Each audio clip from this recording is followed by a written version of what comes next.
চাকু মেরে ও পিস্তল উঁচিয়ে প্রাণে মেরে ফেলার চেষ্টার অভিযোগ। রাস্তার উপরে বাইক রেখে আড্ডা মারছিলেন 4 যুবক। তারা মদ্যপ ছিলেন, আর তারই প্রতিবাদ করায় ও রাস্তা থেকে সরে যেতে বলায় প্রকাশ্যে রাজ্যের যুব সম্পাদক তথা মুর্শিদাবাদ জেলা পরিষদের সদস্যের ভাগনা ও ভাইকে চাকু মেরে ও পিস্তল উঁচিয়ে প্রাণে মেরে ফেলার চেষ্টার অভিযোগ উঠল মদ্যপ ব্যক্তিদের বিরুদ্ধে।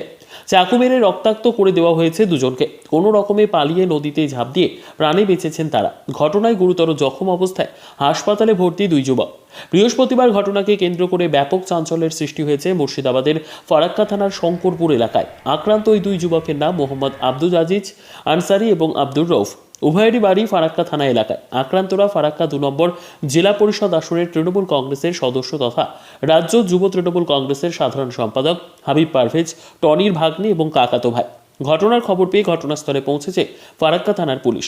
ঘটনার পরই পলাতক মদ্যপ 4 ব্যক্তি। পুরো ঘটনা তদন্ত করে দেখছে ফারাক্কা থানার পুলিশ।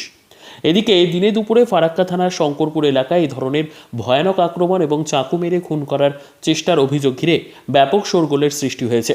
ঘটনার খবর পেয়ে তড়িঘড়ি ঘটনাস্থলে পৌঁছয় জেলা পরিষদ আসনের তৃণমূল কংগ্রেসের সদস্য তথা রাজ্য যুব তৃণমূল কংগ্রেসের সাধারণ সম্পাদক হাবিব পারভেজ ও জেলা সম্পাদক রুৎপল শেখ।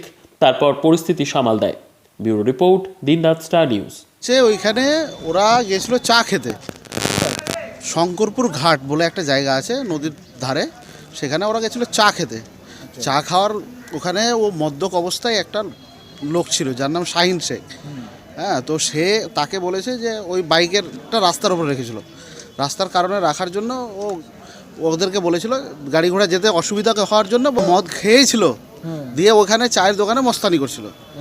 তারপরে বাইকটা ছিল রাস্তা থেকে ওকে সরাতে বলা হয়েছিল যে ভাই তুমি ওই বাইকটা রাস্তা থেকে টেনে নেওয়ার এই কথা বলার জন্যেই ও চাকু নিয়ে এদের উপরে চড়াও হয়। কাদের উপরে চড়া হয়েছে? এই আব্দুল রৌফ এবং আব্দুল আজিজ, ঠিক আছে, এদের উপরে।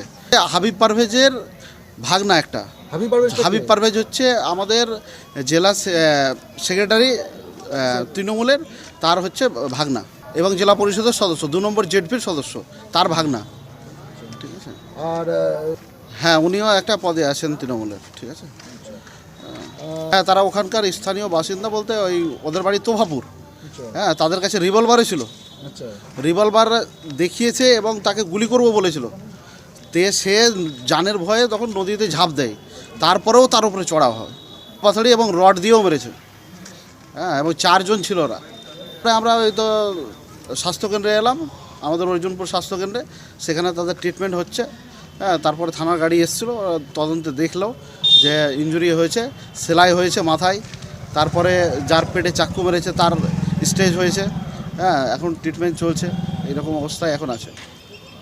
হ্যাঁ, সেটাই অপরাধ, সেটাই এদের অপরাধ, সেটাই রাস্তার উপরে বাইক রেখেছে সেটা বলতেই ওরা মানে যেহেতু মদ্যপ অবস্থায় ছিল, ঠিক আছে, আর ওর কাছে ছুরি ছিল, মানে এটা ভাবতে হয় যে ও অ্যান্টি সোশ্যাল। তার মানে কারণ হচ্ছে যে ছুরি কার কাছে থাকে, যে গুন্ডা মাস্তান তার কাছেই থাকে, তার মানে ও তো অ্যান্টি সোশ্যাল।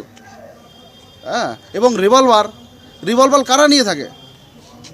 হ্যাঁ, অবশ্যই আমরা চাইবো উদ্ধত্ত কর্তৃপক্ষের কাছে এবং পুলিশ প্রশাসনের কাছে যেন সঠিক এটা তদন্ত হয়ে তাদের যাতে শাস্তি হয় এবং এলাকা শান্ত থাকে, এই কামনাই করি।